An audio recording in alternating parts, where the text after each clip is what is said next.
Everybody sees the screen, right? Great wall. Yes. Very good. So it's a beach, right? We will introduce a problem, our solution, how it works, their features, and how it compares to existing solutions. We will see that the existing solutions are not at all satisfactory, and not according to me, not according to Francesco, according to the highest authorities in the sector. They very explicitly go admit they are personally not satisfied with what they have and they offer, and we'll see that. Okay, so problems. Our community is a community that is increasingly vulnerable to the so-called range attacks. What is a range attack? Violence to extract information, right? If you build a concept that is money, that is dependent on private information like Bitcoin, but again, even more generally, any valuable information that is valuable insofar it is kept private is vulnerable to that, right? So anyway, but then we are seeing increase in cases of that, and this, by the way, this presentation is available online, and all those items here are clickable. All those blue underscore references are clickable links, and you can see that online. But then here again we have references to Jameson Lopp, the highest authority in the sector, because he's the CTO of Casa, right, the leading company in the sector. And then he, in a way, endorses those claims here. I won't be clicking necessarily on all those here, but you can check those out in the references available online. By the way, I should also mention, I have no personal antipathy to him. I actually, on the contrary, right? Even aesthetically speaking, he also wears a cool long beard just like I do. So, you know, and by all means, his doctrine, he preaches about Bitcoin needing continued development. I totally endorse that. So by all means, Jameson, you're like fine. Keep it on by all means. But I don't know, just mention, just for the sake of making a point, right? He is definitely, and I say that positively, right, the highest authority in the sector, and he by all means puts out content endorsing that. Community is increasingly vulnerable to range attacks. Every other tweet in his tweet at Lopp, L-O-P-P, is about that. Just now he posted something about another case of kidnapping just today. Okay, so it's constant. It's ever so often he does that. Now, also our community, Sons of Satoshi, as I like to say, got overly accustomed to the idea of being like Satoshi, right? So every other influencer likes to be very cryptic, use avatars, not showing up their faces. Some panelists in Bitcoin conferences, they would go as far as wearing actual masks in the conferences, because they will really walk these extra miles to really keep the profile extremely low, etc. So we know a lot of those. We don't need to list all them, but every Bitcoin conference has those types, right? The anons, right? And again, it's just not scalable. It's not a viable solution. The average Joe cannot do that, right? And then again, the highest authorities like Jameson Lopp, but also others, they still endorse solutions that are based on keeping profile low, which again, not as we see here, not viable for every people. Okay, for most people actually. Anyway, and then our solution, a key derivation that takes a long time, and in particular, in which the legit user is strictly necessary during the entire time, that is long. And those conditions are impossible to bypass. So with those 3 points, what happens, right? Should an attacker arrive at the victim, and the only thing can possibly happen is this: the victim says, okay, let us start the derivation now, and then click start. But again, you will need me after the delta t elapses, and this will happen like only tomorrow, I don't know, 2 days from now, etc., 3 days from now, 1 week from now, you name it.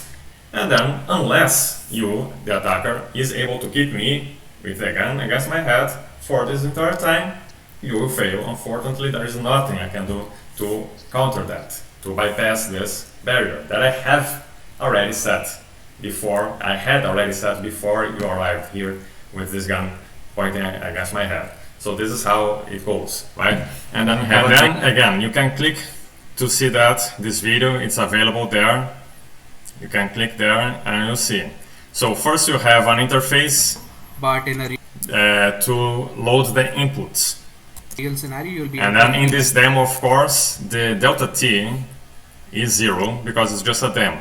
But so here we will assign the delta t to be 0 right here. He just inputted 0 here, as you could see. But in the realistic case, it will not be 0. Okay. So consider you have a game, right? The simplest way to explain it is you have a game that takes a lot of time to load. Now, this game can be played in an astronomical number of different ways. You follow? How you specifically play your specific private game defines your key. And because it's an astronomical number of possible ways, this cannot be brute forced, meaning by trial and error. Right? You cannot brute force how you play your game. The adversary cannot do that, right? And you cannot explain how to play your game unless and until it is finally loaded. So this is how you defeat it, right? So consider you have a logarithm that is deterministically generated, right? And here you have it, right? So this is a fractal, right? This is cousin to Mandelbrot's set. So this is in fact a mathematical object that is deterministically generated. So there is nothing like about this object here that is proprietary. There is nothing that is cultural. It's not cultural, right? It's not something that exists today just because somebody invented. No, it's mathematical. It's mathematical. A simple formula generates that. A simple formula generates that deterministically. And then again, you can zoom in as long as you have enough computer power. Now again, it's all deterministic. The same inputs will generate precisely the same outputs. So there's no risk of this being lost. You follow, the recipe to that is mathematical, is known, right? Now, it takes parameters though. And then the parameters are private. And again, are deterministically generated. Okay, so consider that you have a game that consists of you finding your private logarithm. You're navigating in your private logarithm. So here is what the player is doing, meaning the player, the user is doing here, right? And then he generates, if you watch the full video, you will see the player, meaning the user, consistently reaching the same result twice. You follow? So that represents what? That represents the user deriving the same key twice, meaning just like you have the 12 words in BAP 39, and if you enter the 12 words consistently in the same way, you will get the same results. You will derive the same wallet. So it's an equivalent thing. So, but instead of words, instead of the 12 words in a conventional wallet, you have a logarithm. And then again, it's not hard to memorize how to do that. You'll see that in the video. It's not hard to learn to navigate. The amount of memorization it takes is not excessive, it's not too much. It's very doable, right? So again, features. It is deterministic, as I said. It's brute force resistant. You cannot be guessed. The number of possibilities is mathematically made to be impossible to guess by brute force, just like the combination of 12 words. And then again, finally, which is critical, the logarithm is undescribable, right? Because again, by design you have reference points to navigate there. They are too inhumane to learn to describe. There is no differently than how do you learn to navigate in a city in which you have street names, you have landmarks, you have brands. For instance, this is McDonald's, this is something else, this is a shopping mall that has a specific name. No, you don't have that. It's a logarithm just with shapes, abstract shapes, right? So we don't have words to describe them because they are too self-similar, and yet they are such that you are still able to learn to navigate with a little training, okay? That you can do. So Again, a huge quantity of hash iterations gives you time, right? This is the explanation of how can you make the process necessarily take so much time, right? Then again, this is not a novelty. This is by all means not a novelty, right? The notion of you have iterative task that cannot be parallelized to give you a barrier of time is not a novelty by all means. Okay, this is a decades old idea and is even used on BIP39, and you can also click here. Okay, you go back to the BIP39 wiki page, right? And by all means you find the explanation there. This is completely not a novelty, not the novelty here. Okay, now the monetization, right? And this is a critical point I have to make. Monetization is user paying for convenience. User does technically not pay for security. User technically doesn't pay for custody. User paying for custody would break the premise of self-custody. By all means, this protocol is a protocol for self-custody, not shared custody, not delegated custody, no, self-custody, individual self-custody. User has all that is necessary and sufficient to derive their keys, right? Now, if he chooses to do that all by himself or by themselves, this is inconvenient, and this is the catch. Why and how is that inconvenient? Because by design it means that they keep by their device that is running the protocol slow, heating up, draining battery for many hours, possibly many days, possibly a few weeks if he so chooses. Do you follow? Right? So therefore it is inconvenient, and therefore user could choose to pay to mitigate this inconvenience. Now he pays for somebody else to do the time-consuming task, and so the inconvenience is no longer within him. It's somebody else having, with more economy of scale, doing the hard labor, the heavy lifting. You follow? Okay. So, any questions so far? Hello. You follow everybody? Didn't understand. So let's say I wanted to time lock. You're choosing to time lock for 1 month, no? So how you come up with that labyrinth for 1 month?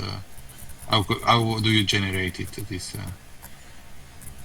The labyrinth is deterministically generated. Okay, let us see that happening in a more neutral case here. Okay. But you decide how long you want to. Yeah, exactly. The user sets up in advance.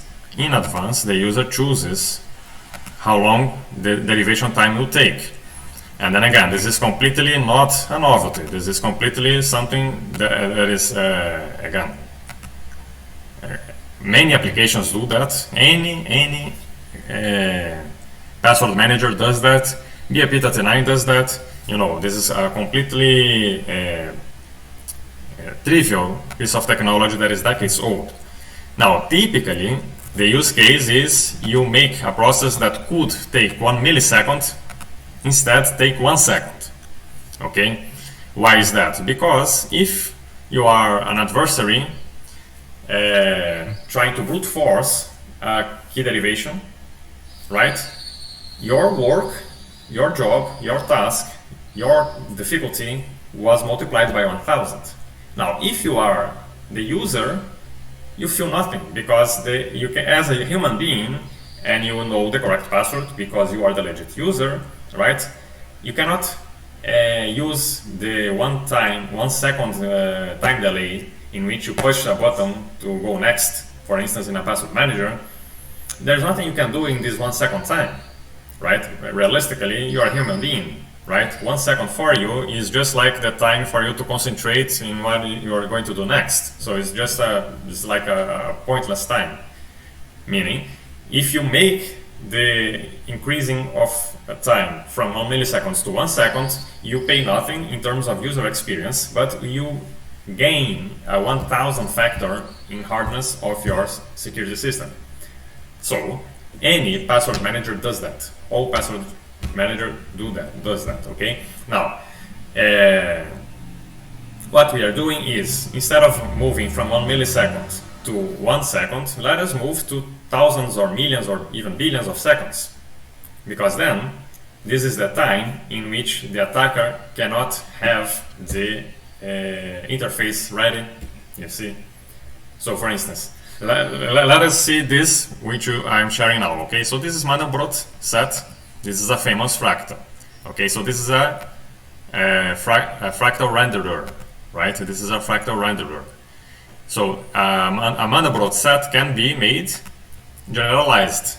So typically you have this formula here, which is the standard, the canonical Mandelbrot set, and then you can have uglier versions of him. Okay, you can have uglier versions of this set. So those are the parameters to do the set. Okay, each digit that I change here, you know, adds complexity, creates, so to say, a new logarithm, right? If you get the idea, right? It is as if this is a logarithm, right? Imagine this is a logarithm, because it is, right? You can zoom in, let us zoom in, okay? Let us zoom in, okay. So this is a logarithm, right? Consider that you're roaming a logarithm. So you choose, for instance, this region here. And then as you choose it, it's as if you're entering a new path, a new crossways in the logarithm. Sorry, all right? And then you choose this one here. Okay, so let us zoom in this one. It's just like the logarithm navigation experience. Then again, obviously, it is very hard to describe what I'm doing. How could you describe that? Right? And yet, I have plenty demonstrations that I can repeatedly, consistently navigate and reach the same location. I have all those demonstrations that it's perfectly doable to repeatedly, consistently reach the same location with a high precision. It's something that we can do with our visual memory, but again, our language is insufficient to describe that. Okay? Now, this guy here has a cousin that is less known. That is Mandelbrot. Sorry, that is Burning Ship. Sorry. Mandelbrot has a cousin which is Burning Ship, right? Sorry. Yeah, here. So this is Burning Ship, okay? Burning Ship for you. It's the same idea, just I found that this family of logarithms, so meaning family of fractals, is more adequate. Even more adequate than, even more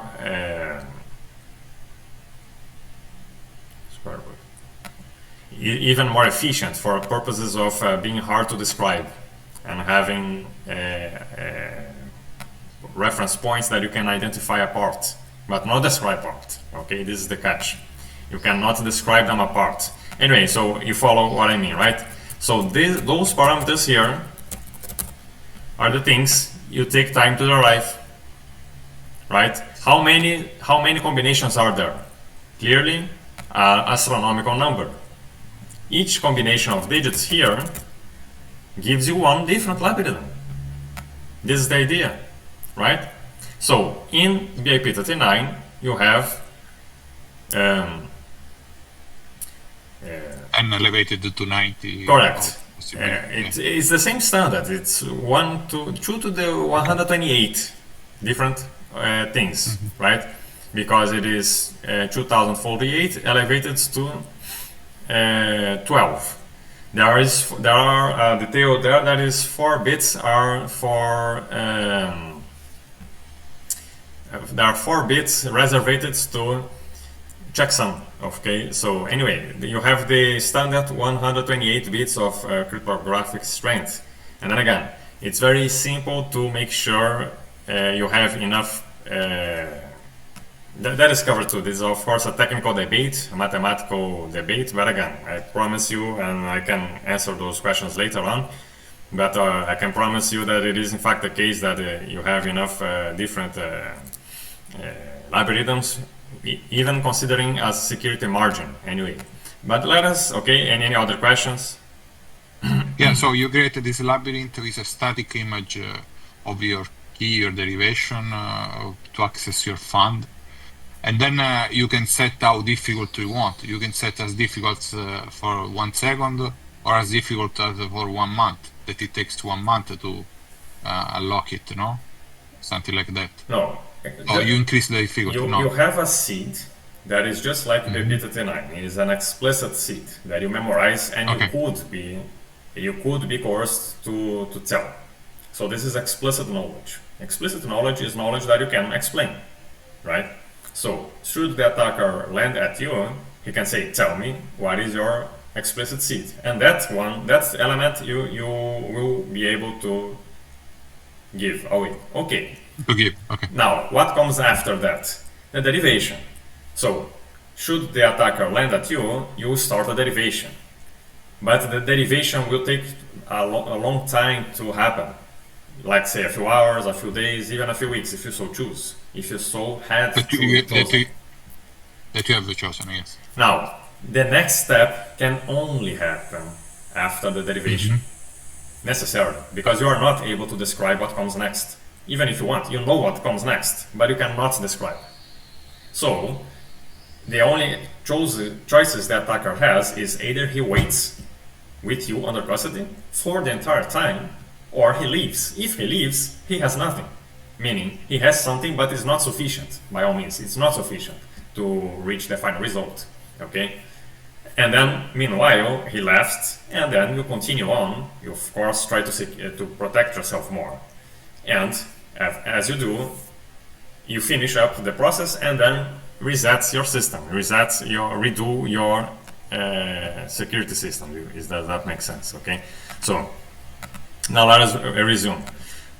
The point is, this process, to do it completely offline, is actually inconvenient, because by design it takes you keep your device busy for a long time. It's the only way. Now, again, we can mitigate the inconvenience without loss of properties. How? By having the derivation, the time-consuming derivation being done by some third party. A third party who, for instance, owns a gamer computer. Okay, consider that you outsource the derivation to a gamer computer. You may not necessarily have a gamer computer at home, but somebody else does, right? And then this individual or those individuals typically don't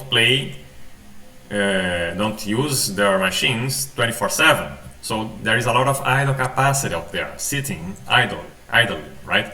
Ready to, deliver some computation power to the network, right? So, and as you do, without loss of security properties, user pays to solve the TLPs, the time lock puzzle, and get rid of the inconvenience related to describing the process above. There is a slight technicality, which is we are now talking about the solution of a time lock puzzle. Again, this is classical cryptography. There is nothing to see here in terms of novelty. This is by all means time proven. Okay, this is from the 90s, continues to be used. This is as strong as RSA and can be made even stronger by just increasing the size, the size key. Again, it's a technical discussion. If you have questions about it, you can answer in the Q&A session later on.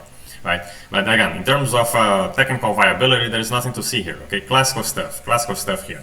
Okay, and then again, you use that to impose a time necessary to derive a key that you use to decrypt your secret, not derive. So there is a slight nuance here that I can answer later on. Okay, now first mover advantage. Users like to maximize their anonymity. They prefer to join, therefore, the biggest network. This is analogous to you wanting to buy a subscription to a VPN provider. Okay, if you join a small VPN provider, you are less anonymous. If you join a large consolidated VPN provider, you are more anonymous. Why? Because you are blending in a crowd that is bigger. Simple as that. If you blend in a big crowd, you are more anonymous than if you blend in a small crowd. So this is a first mover advantage. And this is also more or less analogous to how Google is still a dominant search engine and YouTube is still a dominant video hosting platform, etc. So first mover is not an absolute, it's not written in stone, but it's very strong, okay? Nonetheless, it's very strong. And this is also a selling point here, of course, okay? So competitive advantage, okay? This one I think it's worth, is by all means worth watching, okay? Because this is Jameson Lock essentially admitting the unsatisfactory aspects of It's an encryption solution. decryption system. It takes time. It's understood. Let me re-explain again. So you can impose a barrier of time with serial work. Is that clear? So there is a difference in which you have the process of deriving the very thing, meaning the fractal, the inputs for the fractal. You can have it take a long time, but also you can make anything take too long to derive. In particular, you can make a key take a long time to derive. And if you use this key to encrypt something, by all means, so this thing that you encrypted takes a long time to be what? Decrypted. You follow? So consider this. You can either build a algorithm taking a long time for that, but you can also take a long time. All right, we had You can also take a long time to derive a key that encrypts the algorithm, and the effect is the same. And this is how you don't lose any properties, because then you make it a one-time usage key. You follow? If you send the inputs that generates the algorithm to be generated by the network, that would be a problem, because you're sending the recipe to the network. You're leaking away the recipe on how to build your algorithm to the network, and that would of course be a catastrophic flaw. What you can do instead, which is very natural and obvious, is you don't send away the inputs that generate your algorithm to be derived by somebody else. No, you don't do that. You send the inputs to generate a one-time usage key that you use to encrypt or decrypt your algorithm. So if you do that, the only thing the network will learn is how to get the key that you use to decrypt the algorithm. But unless they also have the encrypted algorithm, they have nothing. You follow? Yeah. So while you are, so there is a part on chain, the encryption. There's nothing on chain. Nothing on chain.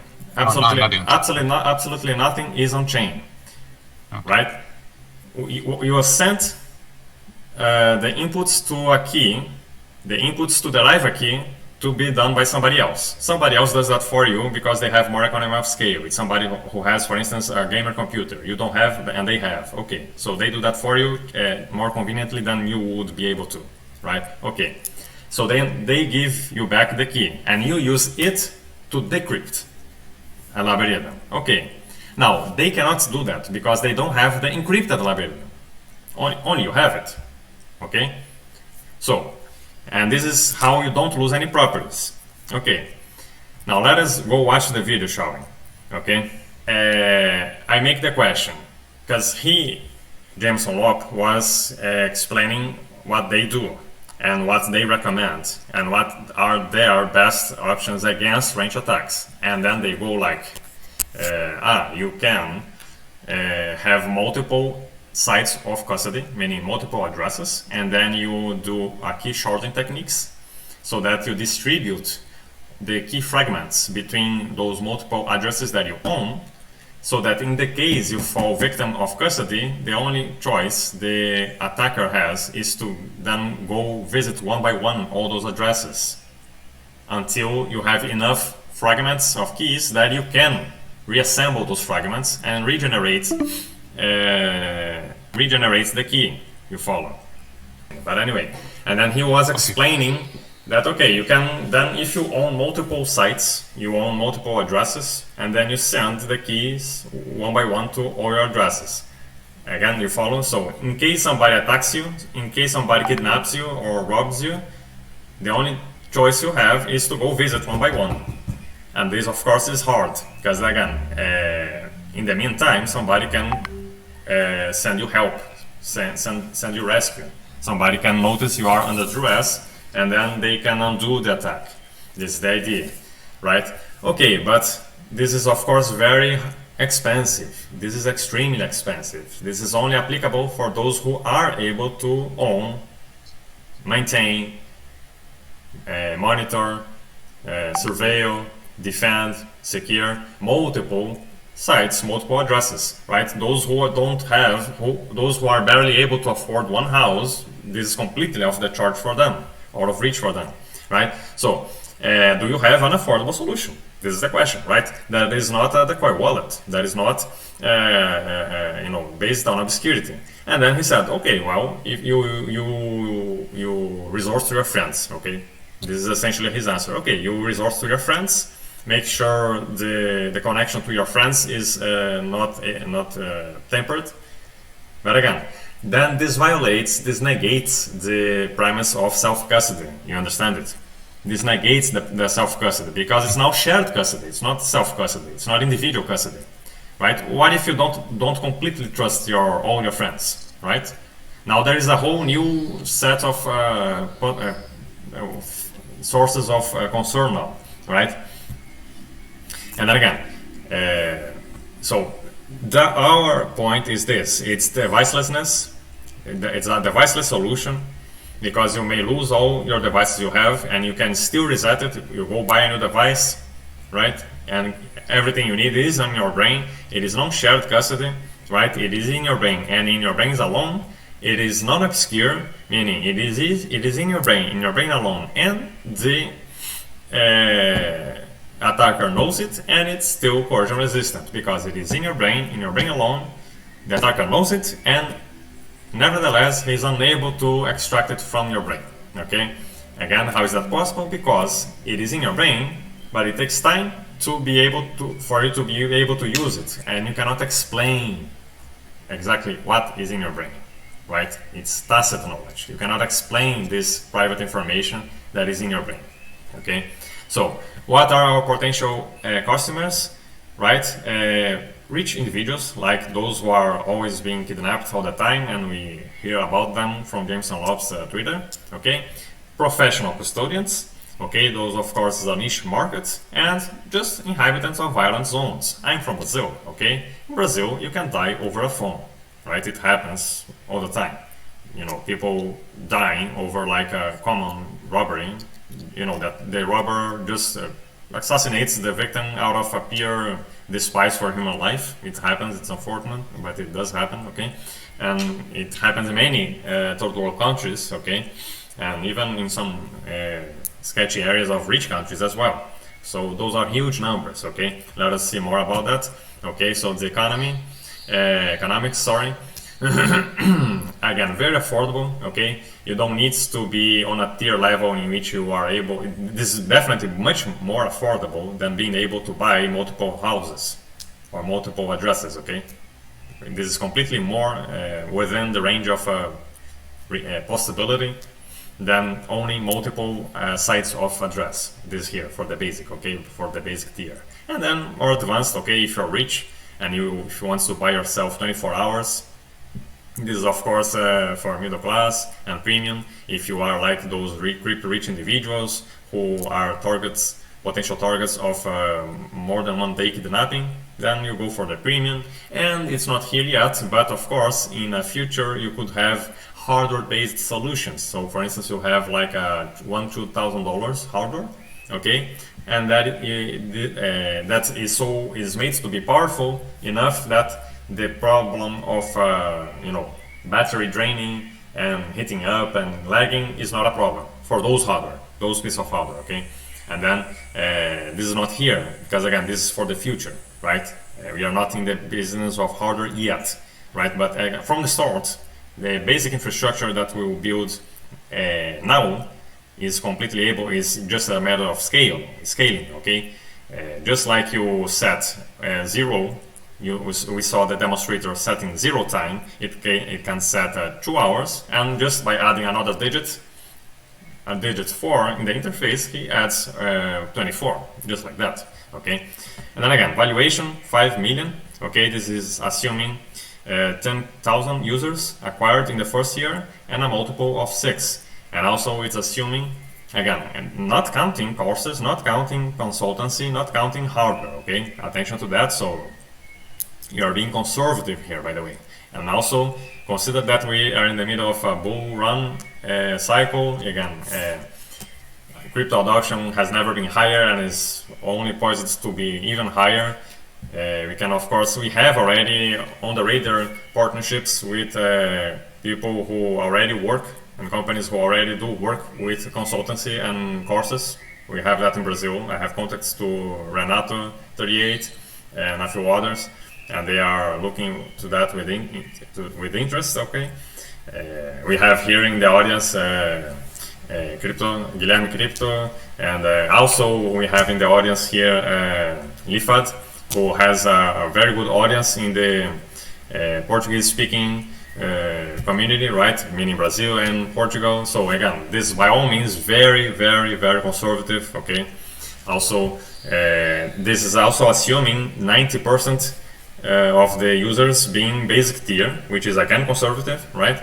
But I would say realistic, right? This is realistic that 90% of the users would be the basic level, right? But also, and then 9 would be the mid level, and 1% would be the highest level. Those are my credentials, okay? Published the crypto system, masters in computer science, etc. And more contacts, okay? And then let us make a deal.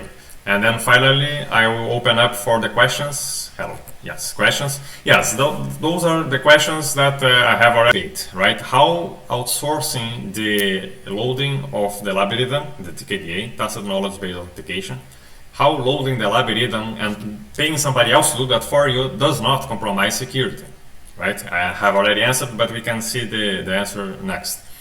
How do you plan to scale cloud computing fast enough, and what, if anything, prevents or diminish or mitigates business replication? Again, this has to do with the business consolidation tactic, okay? And then how to prevent user from forgetting the algorithm and forgetting anything at all, okay? And then the answers again, for the number one, how paying for the loading does not compromise anything, because again, what you're paying to load is not the algorithm, is a key to encrypt the algorithm. The key by itself is not sufficient. The key is not sufficient, right? So you only pay to derive a key that by itself is insufficient, okay? And then again, number 2 and 3 together is, we are not in the business of cloud computing. We are not here to compete with Amazon. We are not here to compete with Google. We are building a type of a social network, right? And by nature, a social network, when it's innovative, it tends to consolidate by network effect, right? The user wants to join the largest network. And the first one is, of course, the first to be the largest. So the user will want to join us, the largest.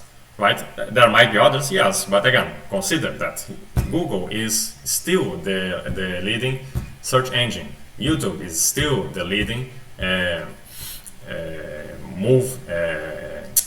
video platform, right? So again, those consolidation mechanisms, they're real, right? They happen, they work, right? And finally, how to prevent forgetting, right? What if the user forgets? Yes, if he does forget, it's tragedy, but here we have memorization assistant, and this is also demoed, this is also prototyped, and this is based on existing application.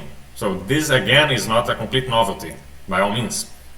You have applications and community of applications, of users of those applications like Anki, like Duolingo, that are based on exactly that, okay?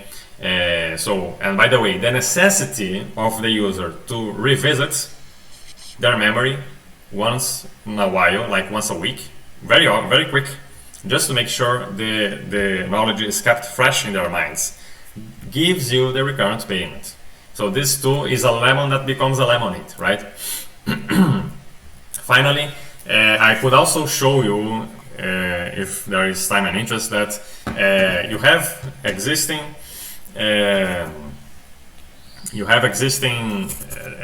password managers like Dashlane. I have done this experiment years ago, and you can repeat that now, by the way.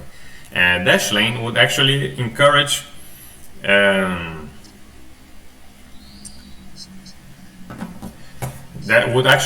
you to use weak passwords as master passwords, because again,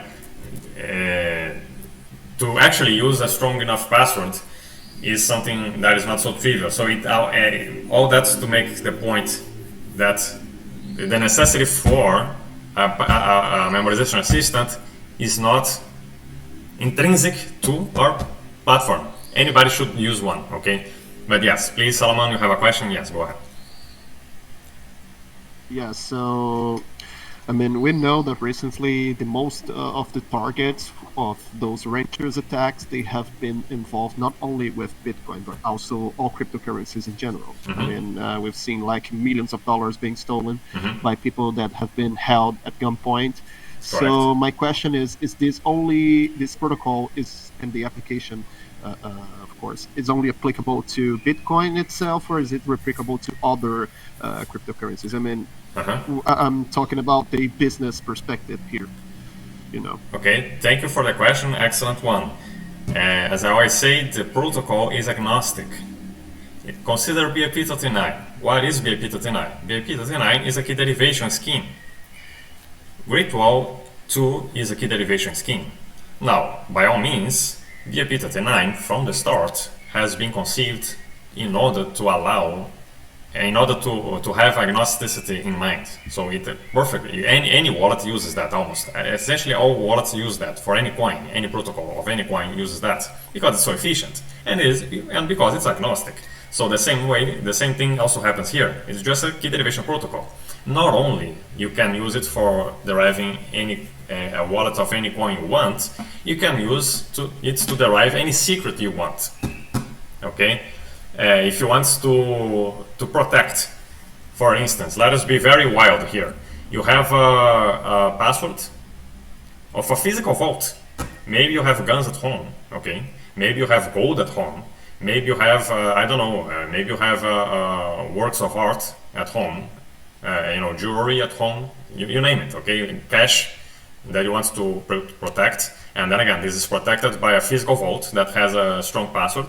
Okay, what do? You use Great Wall to secure the password to this physical vault. So it's so agnostic, it doesn't even have to be digital, it can be physical. Okay, consider that could be perfectly used for what? Could be used for, I don't know, military applications, if you have, as I said, weapons to protect, if you have let us be even more extreme. Let us say you can use it to protect the nuclear codes of a country, right? It can totally be used for that, okay? Also, let me add, okay, you can use Great Wall to protect existing secrets. So, and then Guilherme asked me how about other coins. So again, the answer is very simple. As I said, the protocol is agnostic. It only consists of a key derivation. You can use the key to encrypt anything you want. You can use the key as a seed for Bitcoin, just like you can use as a seed for other coins, and just like you can use as an actual conventional password for a physical vault or something else.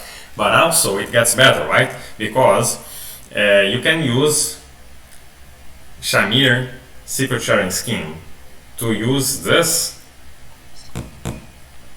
same derivation scheme to encrypt existing secrets. So it's got even better, right? Because again, you may have an existing wallet of Bitcoin, or an existing wallet of another cryptocurrency, or you may have an existing file if it is not so large. You have an existing file of a few kilobytes or a few megabytes that you want to critically secure with this protocol. You may have, an existing password of a physical vault, you name it, and you want to secure it. You can use Great Wall anew to encrypt this existing thing that is critical. You can also, of course, change over time. You can change the time barrier. So, for instance, you may buy the small tier, right? You buy the 2 hours tier. of barrier. You can later change to a longer time if you want. Because of that, because again, it's just like an existing secret you follow. So does that answer your questions, Guilherme?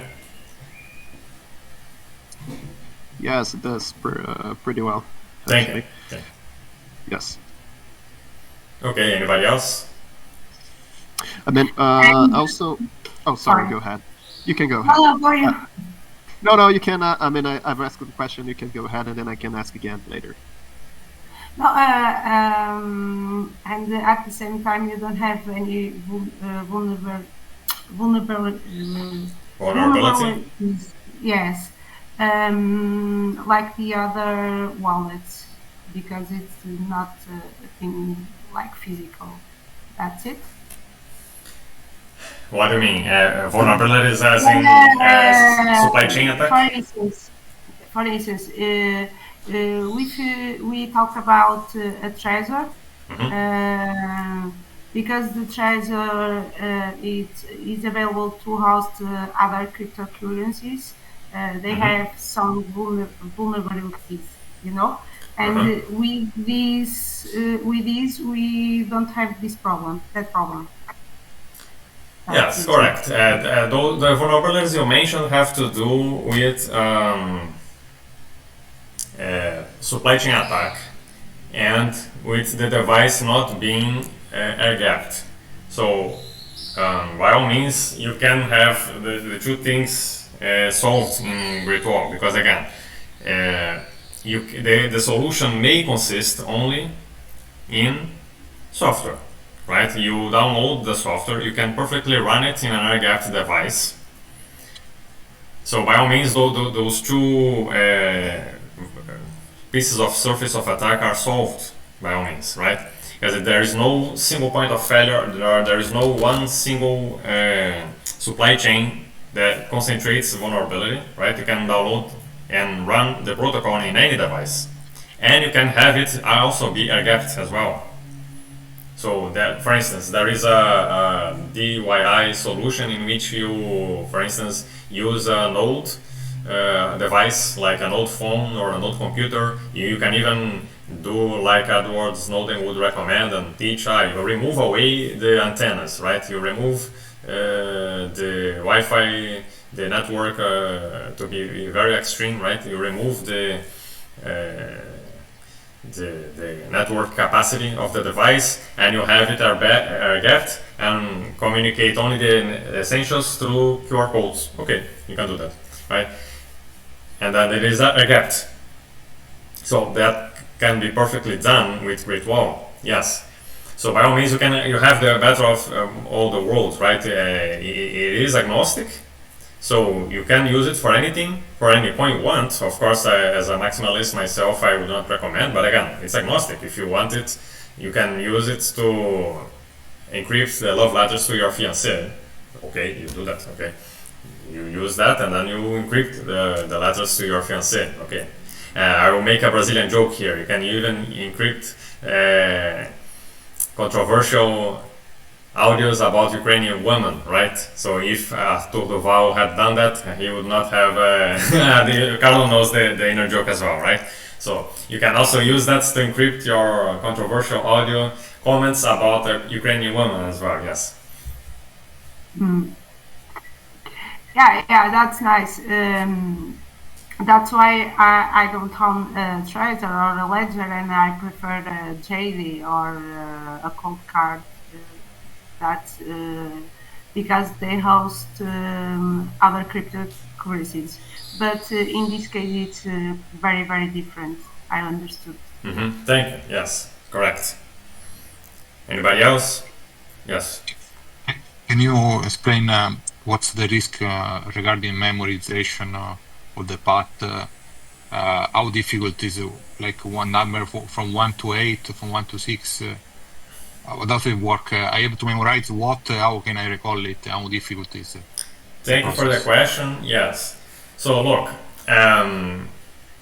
it's definitely way easier than memorize the 12 words. right? And also I can guarantee to you that it is as effective, at least as effective as memorizing in terms of security, right? In terms of security, in terms of brute force resistance, we are being very conservative, and the amount of haystack in which the needle is hidden, right? The size of the haystack in which the needle is hidden is by all means guaranteed to be at least as large as the 128 bits.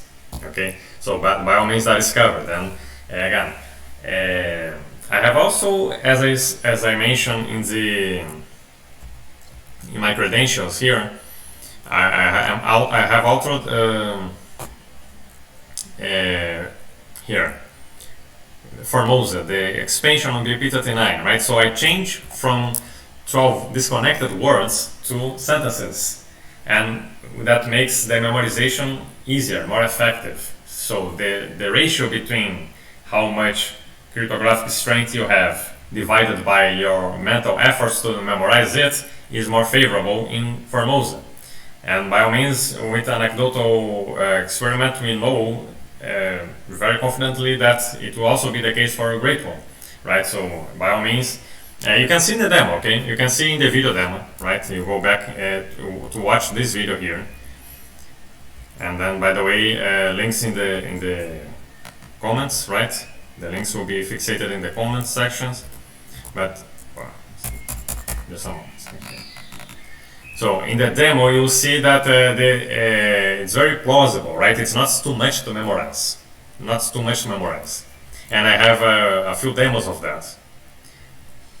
And yes, you can see in the video that it's like the demonstrator does he does that effortlessly while he talks. Okay, so it's by all means, it's even something that is game-like. It feels like you're playing a little game. Okay, so it's definitely not boring. It's something that will not fatigue you mentally. It's something that you are expected to redo once a week.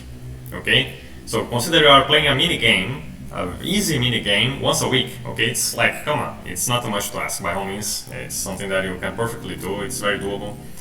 Okay, and again, you have a memorization assistant that will remind you to do that once in a while. Enough not to forget, but not much more than enough. Because of course, if you're required to do that every day, you're more prone to feel bored and then give away the thing. But it's, come on, once a week. Okay, once a week you play a little game. And you have some variability on which day it falls, so it's not too much predictable, right? So an attacker is not guaranteed to land at you exactly when you are reloading the experience of the follower. Okay. Okay, but if you are 85 years old and you forget, you have lost 8 points. Excellent question. Okay, so so this is the problem of inheritance. Okay, again, people with weaker memory, with debilitated memory, then would be recommended not to use this. Okay, but then this is a niche case. My defense is this is a niche case. People below weight, people with healthy memory. But then again, in those cases, if your memory is so senile and so debilitated that you are running the risk of forgetting a very, very moderate amount of information, by all means, you should also be considered to be incapacitated. Okay, because again, if you're prone to forgetting a very tiny path in a virtual algorithm, by all means, you are also under the risk of forgetting your way home. Okay, by all means, you are also risking forgetting other crucial things in your daily life. So yeah, I wanted to give. I understand. By the way, my main job is I'm a doctor, so I can guarantee to you that that happens. No, happens in a span of 1 year. People you age, you forget. So I'm thinking, isn't there a way to have a clue to rebuild the path? Like I remember there was a way with the colors on a book. You put some. If you can engineer a way to how to remember the secret, and in a not in the 12 word, but it can be another way for you to reconstruct, to rebuild the path, like a series of color on a certain pages of a book. And I don't know, you can build a. So it's up to you. That's my advice to build something which can make it possible to forget. Thank you. Let me answer this in 3 steps. First of all, if you are again, if your mind is so senile that you're under the actual risk of forgetting this very, very, very moderate amount of information, by all means, okay. So by all means, you really should consider being considered mentally incapacitated by your own good, for your own good, okay? But then comes along another issue, which is inheritance protocols, right? Inheritance protocols. Senility and old age and mental debility is just a fact of life, okay? And it may happen to anyone that gets old enough, right? It's just a fact of life. So if it happens to you, hopefully you, throughout your life, have built strong enough and reliable enough family connections that you are assured to be taken care of in your old age. This is the answer, right? Then again, you make sure, but then again, this is not intrinsic to Bitcoin, this is not intrinsic to secret keeping, this is not intrinsic to Great Wall. This is just a fact of life. People get old. When they get old, sometimes they get senile, and sometimes they get mentally incapacitated. Okay, so in order to mitigate for that, you should do what? Make sure you build family connections, family bonds that are strong enough and healthy enough that should that happen to you, you will be taken care of in your old age. Okay, also, you should, and this is not also intrinsic to my protocol, you should build inheritance protocols that are reliable. And by all means, again, in my protocol, you cannot totally do that, right? Because again, my protocol is a key derivation scheme. So it is agnostic and it can be coupled with any other protocols. You can build any other protocols over it, and you can build my protocol over any others, including when it is inheritance protocols, okay, by all means. So, for instance, let me explain a simple way how to build it's not even the best one, okay? But how can you very simply build an inheritance protocol over my protocol? You just use, again, Shamir. You make sure that the amount of keys derived from your Great Wall are sufficient for reaching the secret, and you name a few heirs that together are sufficient to reach the same secret. Okay, with that you have an inheritance protocol. Because in case of you dying or becoming incapacitated,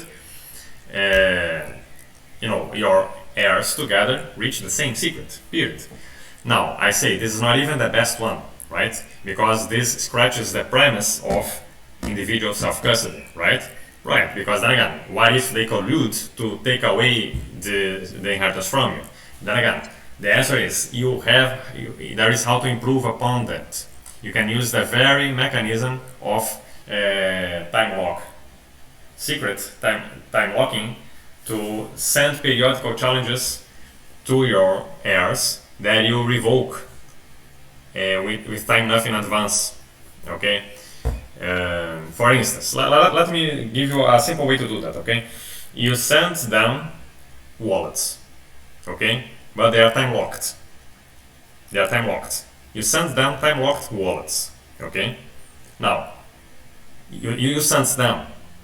So before the expiration of the wallets, you empty them. You understand? So that could be, for instance, with Lightning Network. So you don't even pay any significant fees, and there's not even any footprint on-chain footprint. Okay.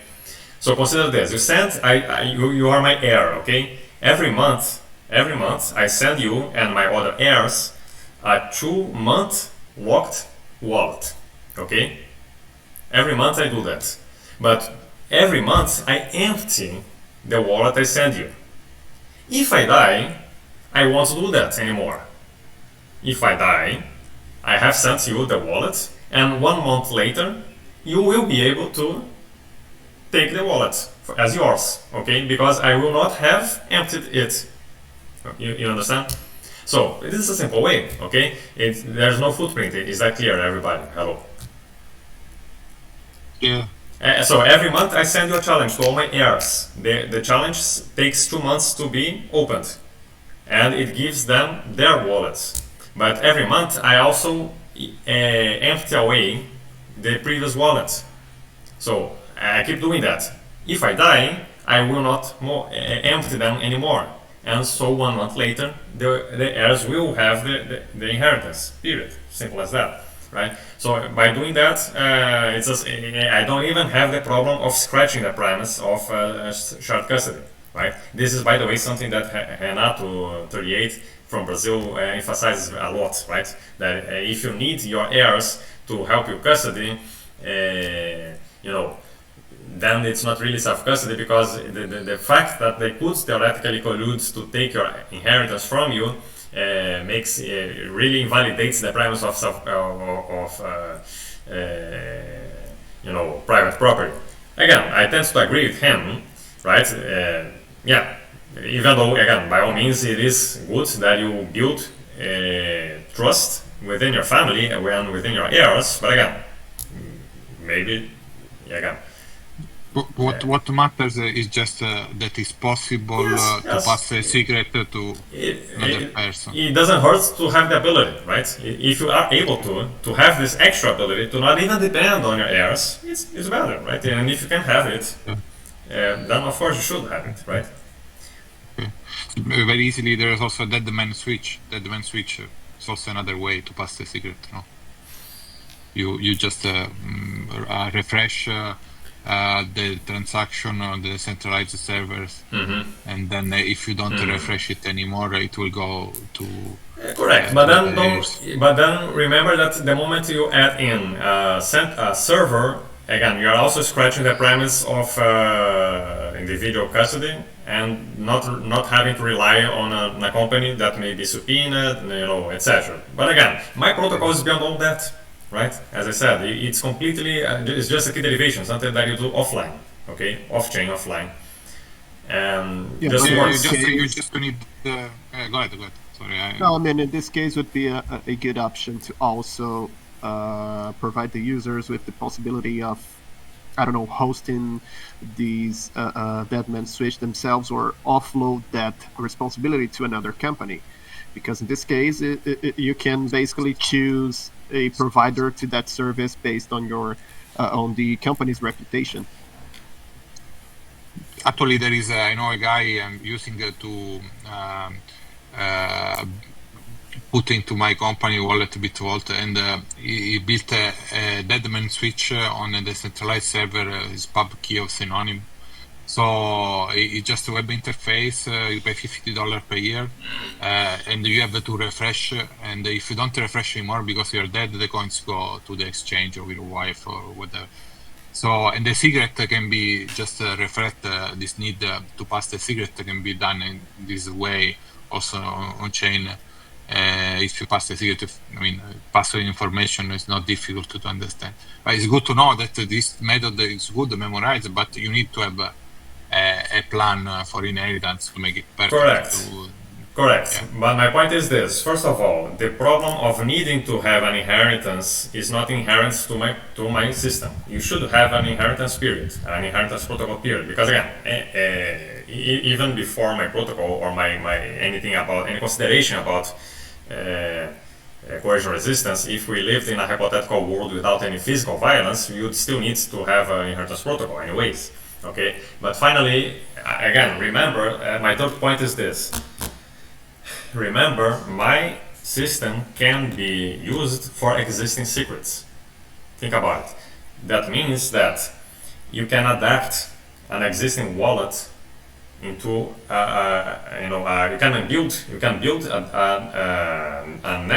you can build a different access point to your wallet. For instance, suppose you got scenario, right? You got in your 80s. You and your family think that your head does not work as it used to. You're starting to be forgetful. So better to make the decision to give away more of your autonomy to your heirs. Okay, suppose you make that decision. Okay, while you are still senile, sorry, while you are still lucid. Okay, you can do that. Why? Because again, my protocol can be used to protect existing secrets. So you have an existing secret, which is your master secret, your wallet. Okay, you can create an access point to your heirs, to your secret. Okay, because again, the protocol can be used to secure existing secrets. So again, you don't lose your access to your wallet, and you add possibility for your heirs to access it. Okay, this is done through Shamir secret sharing scheme. Okay. Yes. Any more questions?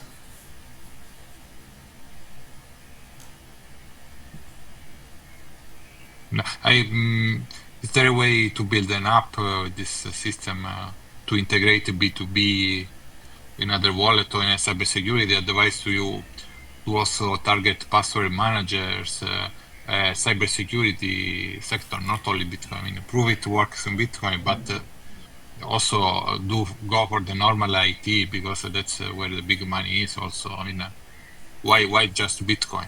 Exactly what Gillian asked. Okay, the protocol is perfectly agnostic. You generate a secret, okay, and or you either generate or secure an existing secret. The secret could be anything and can be mapped into a BIP39 seed, as well as it can be an existing file, could be an existing or yet to be created key, okay, that is used for something else. In computer science, right, you don't really care about what the information is. The really points of interest in computer science is what are the meta information. So you have some, like the 12 words, right? Now the question is not what are the words. The question is what are the sufficient conditions for you to find out the words? What are the necessary conditions for you to find out the words? How much memory do you need to use to get there? How much computation time do you need to get to them? Okay, so those are the questions, right? We are not focused on what is information, but what instead, right, in what are the properties of those pieces of information, right? So again, the information itself is completely asemantic, right, in computer science and in information security. So again, you have information. Okay, what are you going to use it for? Doesn't matter. The only thing is, what are the properties, right? What does it take for you to get there? So, if it takes time and takes you tacit knowledge, by design, it means that it takes it, in order to get there, you have to go through a coercion resistance protocol. And this is what we have, right? Because again, the information is memorable, is memorizable. Okay, so you do that. And as I said, it is in your head, and in your head alone. And the adversary still knows that. But again, because it's tacit, it is in fact coercion resistance, because should the attacker land at you, he will not be able to get it, right? So by all means, again, what to use it for doesn't matter, right? It's agnostic. It's not on-chain, it's not online, right? You can use it to then derive a BIP39 seed, and you can use it to, as I said, derive the password for a physical vault in which you can store anything, of course, right? So, yeah, this is my point. So I mean, we have to understand the fundamental value to understand the application, in my opinion. So this is a kind of proof of work, but because we have to decrypt the key to open the labyrinth, the path, no?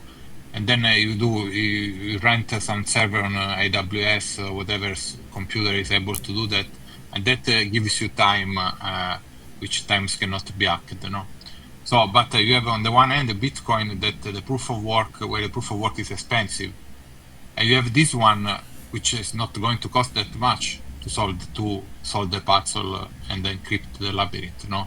So there is it's more convenient. Yes, again, I understand where the idea to compare it to proof of work comes, but it's not a very good comparison. It has to do, it has something to do, but it's not really a good analogy. Okay, again, it's a serial work that one thread suffice. One thread it takes only one thread to do this this iterative task. So it's in that sense it's completely different than a proof of work. Okay. But again, the whole point is the necessity to do the serial task creates a time barrier. A time barrier. And this time barrier is very reliable, and it's very the compressibility of this time barrier is very low, which is the point, right? Meaning, a very powerful computer will have only marginal advantage over your device, right? Suppose you have an ordinary device, which most people have, right? Okay. So in order for an ordinary device to perform the task in 1 hour, they have a certain task. Now a cut-edge computer will be able to do that, for instance, in half time, but never 1/1,000,000th of the time, never 1,000th of the time, never 100th of the time. Only like half, but not extremely less than. Okay. So one hour barrier for a regular user becomes like half an hour to hardware intensive adversary, but not 1 second, never 1 minute. Okay, it's just like a few times less, not many times less. And then again, you buying the product from the network diminish that margin as well. Okay, so again, if you buy a 24-hour package in your device, the same 24 hours doing that all alone by yourself in your phone could take like 2 days instead of 1. Okay, so if you want to diminish from 2 days to only 1, you buy it. Okay, you pay a modic price, you pay a marginal price, a micropayment, and you have it. Okay, do you follow? So, but cannot be below 1 year, 1 day, below a certain threshold. Doesn't matter how much you pay. There is a time barrier being created. Cannot. If you as a user set up your system to take 2 days, it will never be less than 1 day, so to say. Yes. Even if with all combined computation power in the world. Okay. And then again, the level of guarantee to that, the level of soundness of that is not a novelty. Okay, because this is based on the fact that there is a limitation to frequency. Okay, then again, as I say here, this is not the gunpowder we are inventing here. This is classical cryptography from the 90s. Okay, you can look it up. It's called time lock puzzle. It has been introduced by the same creators of RSA, Shamir, Rivest, and Wagner. Wagner was here. Okay, Wagner was not an RSA creator, but okay, so 2 of the 3 RSA authors are here in the time lock puzzle. This is the easy part. Okay, this is not a gunpowder. Okay. Yeah, what it matters is that you can guarantee that the minus 50% cannot go. So you create a time barrier. Correct. Okay. Correct. The time barrier is in fact very reliable. Yes. And then again, I'm not covering that in this presentation. Okay, but if you come to me and say, look, Yuri, very nice, but you know what? I think I don't buy this idea of memorization, because again, people are lazy, people want to do it. You tell me there is a memorization assistant that once a week they are going to be told by the app to go look back, and I saw the demo. Okay, I understand that you see they're showing the demo that the demonstrator is able to do that while talking. It's like not a hard thing to do. But I'm not sure. I'm still not buying them, because I think people are very lazy. They're going to be skeptical about it. So again, it gets even better, okay? Because again, you actually can, if you compromise just a little, if you negotiate, if you bargain just a little, the properties you can release, you can waive the necessity of memorizing anything at all. How? Okay, the idea is this. You create a social network of co-custodians. Because what is the idea? Okay, so now we are compromising a little bit of the premise of self-custody. A little bit of that. Okay? Because again, you may think to yourself, I don't like the idea of the mere possibility of collusion by my heirs, right? By my co-custodians. Okay? Meaning, let's say, okay, let us make a simplified case, okay? Shamir, I make a scheme with 4 out of 6. So I have 4 friends. Okay, I make it so that it takes 4 keys to unlock my secret. Okay, bear with me. You have 4 out of 6, Shamir. I have 4 friends, and I give 1 key to each friend, and I give myself 2 keys. Okay, meaning that myself plus 2 friends, we are able to unlock the vault. And should I die, all my friends together, they can unlock the vault. Okay, suppose that. And then again, you may say to yourself, you know what? Even though I trust my friends, I don't know, because again, what if, right? Opportunity comes, some of them starts to have funny ideas. Maybe someday I fight with one of them, and before I know it, they betray me and then take my belongings. Okay, they collude, and then the 4 of them steal the thing from me. Okay, what if, right? Okay, and then you can extrapolate. What are the odds of you relying on 100 reputable people, and then I don't know, 90 of them, all of them betray you, okay? Think about it. You have a social network of reputable people that do that for the public in general, okay? They rely on their reputation, right? And they build their reputation. Maybe they are influencers, okay? Maybe they, they are people who are relying on their good reputation. And maybe they're very rich, right? So why would they why would they tarnish their names just to steal little thing from you, right? Why would they, right? It's implausible. And think about it, right? And then you go online in this social network, and then you choose 100 of them. And then you make it so that the threshold for them to betray you, to the minimum size of the collusion to betray you would be 90 of them. What are the odds, right?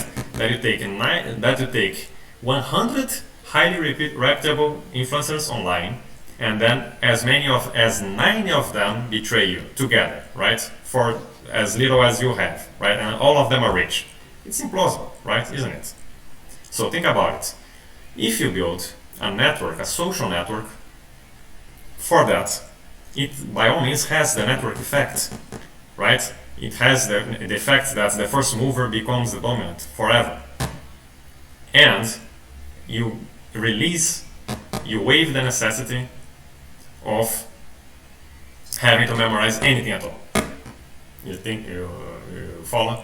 So then again, it gets there, okay? Again, based on Shamir, you again have all the properties. You just slightly diminished the independence in the terms of you slightly scratched the premise of non-shared custody, slightly compromised this premise, but you have all the others, and you don't have the problem of having to memorize anything at all. Think about it, okay? So yeah, you have a backup plan in case you are very skeptical, in case you are extremely skeptical about the memorization part. You still have that. You still have a backup based on a social network, okay? Yes. But again, I by all means believe in the memorization pathway, right? In which case you have perfect individual self-custody, non-shared custody, okay?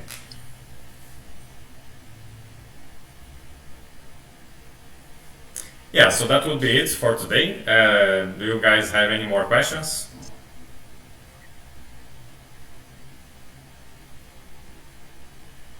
So Francesco, Carla, Ibrahim, No, Guilherme is offline. thinking.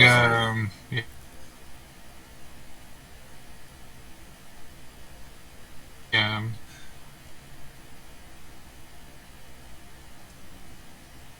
think it will be great for normal cybersecurity use cases.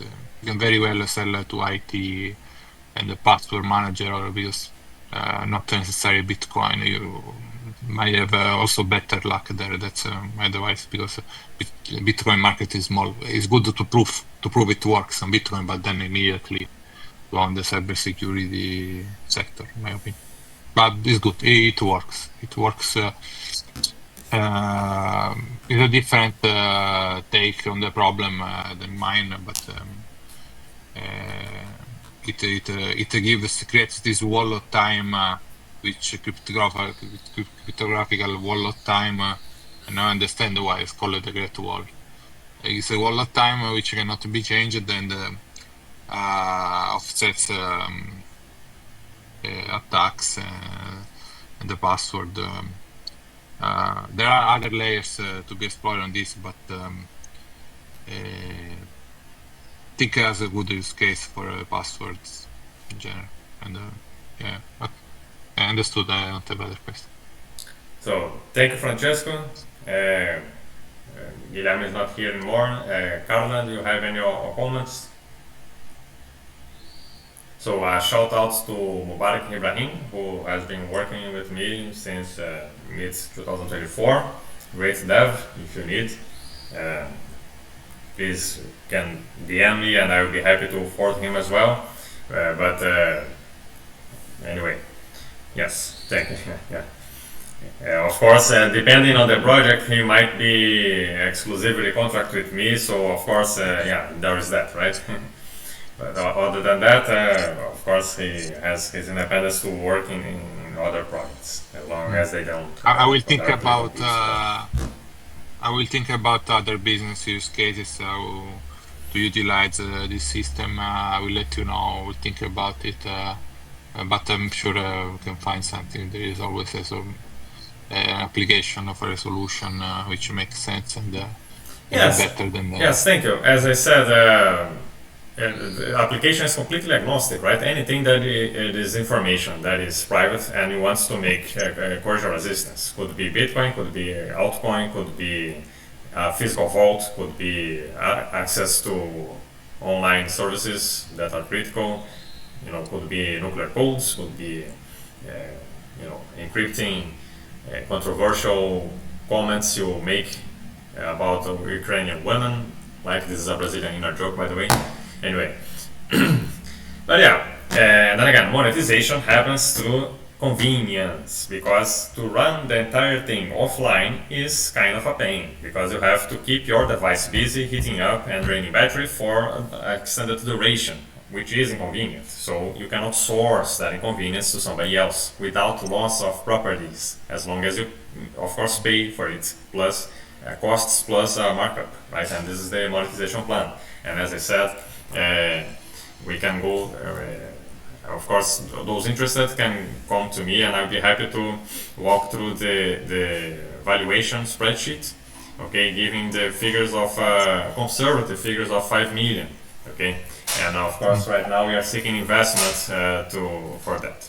And then with that, I can conclude the demo, the EMA session. Thank you, gentlemen, for your interest, and we'll see you next time.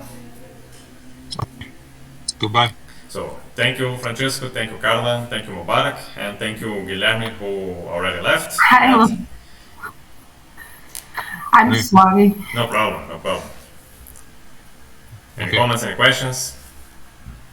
No, then I will see the end of the meeting. Okay.